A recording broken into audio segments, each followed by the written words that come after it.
Ο αδερφός σας πέθανε. Ένα πλάσμα σαν αυτό που εισέβαλε σήμερα στον κήπο τον διαμέλυσε. Το ζώο που μας απειλεί λέγεται γάτα. Είναι το πιο επικίνδυνο ζώο που υπάρχει. Όσο βρίσκεστε μέσα, δεν κινδυνεύετε.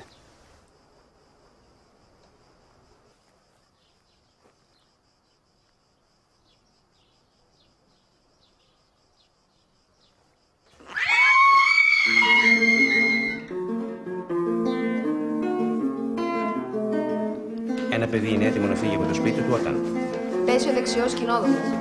μόνο τότε ο οργανισμός είναι έτοιμος να αντιμετωπίσει όλους τους κινδύνους που παρεφυλάνε.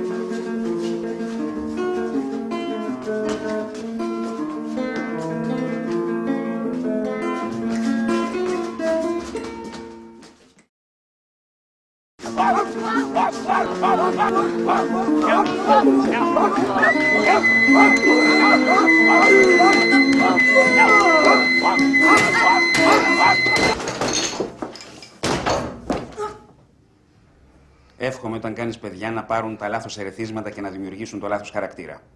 Πραγματικά σου το εύχομαι.